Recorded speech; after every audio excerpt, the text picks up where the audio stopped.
City. Actually, that's spot on. It is spot on.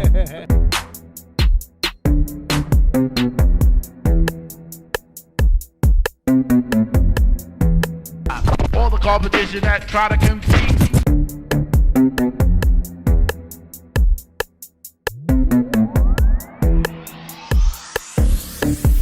Everything is spot on. Welcome back to your favorite sports network. This is a new episode of My Point Exactly here on Spot On Sports. I'm joined by some of the best people in the industry. My guy Ant, my guy Rod. What's up, fellas? You know what time it is. Y'all ready to talk this football, man? It's football season. I man. can't wait, man. Football season is finally back. Excitement. Man, we got a lot of football talk coming to you guys today. We're going to kick today off with our first topic. All right, so let's talk about the recent NFL Top 100 list that was just released by the NFL. As you guys know, this list is voted upon by the players in the NFL every single year, and they just vote on their peers, letting everybody know who do they think their top 100 players are. So if you guys don't know, Patrick Mahomes finished that list number 1. You had Aaron Donald, number 2, Aaron Rodgers, number 3, Derrick Henry at number 4, and Travis Kelce rounding off the top 5. And then you had Devontae Adams coming in at 6, and Tom Brady finished in at 7, and then so on and so on. But my question for you guys is, do y'all think that having Tom Brady rated at number 7 by his peers, is that too high or too low? How do you guys feel about that, Rod? Tell me what you think. That's a tough one because I don't think Travis Kelce should be higher than him, but he's also the best. He's also the best tight end in the game right now, so I understand why they put him where he's at. I also think Devontae Adams should be higher than Travis Kelce because he's the best receiver last year. But for Brady, shoot, I don't think it's too low. I think it's just right, if anything. I think it's just right. I mean, the quarterbacks that was listed before him, ahead of him, they had a better year than him last season.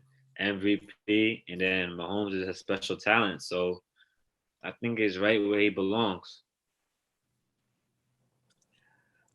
Honestly, because my list is so much different than the NFL's top 100 list, I'm probably would have him somewhere near 7 to 10, but I don't know if in that exact spot. And there'd be certain people ahead of him and certain people behind him that wouldn't be there. Like, let's go in a vacuum. If you took the names off the back of the jerseys, who had a better year last year, Tom Brady or Josh Allen?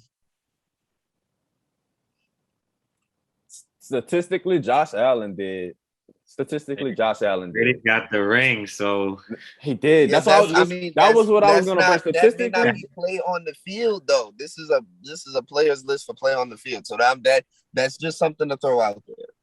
Okay, when you mentioned Travis Kelce being higher than Devontae Adams, I can make an argument that Devontae Adams does not need to be in the top 10 and DeAndre Hopkins does. I can make that argument. When it comes to Travis Kelce, his closest contemporary was injured for some of the year.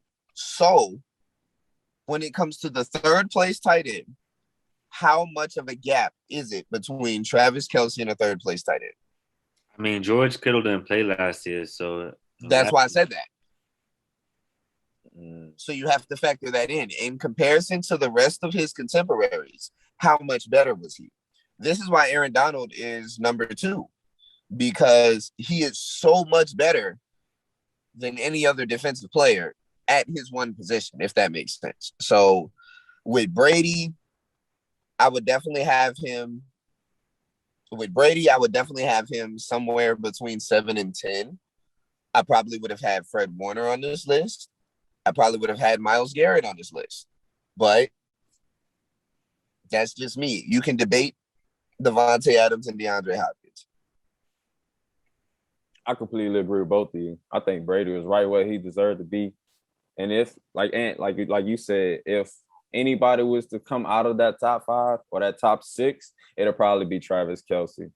But one thing this list told me, just seeing it, it helped me realize how much the players understand what Brady means to a team. Because like you said, statistically, he didn't have an amazing season, but just him being in that locker room and the commander of that team made everybody else play so much better, and I can see the players notice that, and they understand the impact he can bring to a team, like he did to the Tampa Bay Buccaneers. As you guys know, he won a championship with them. But let's talk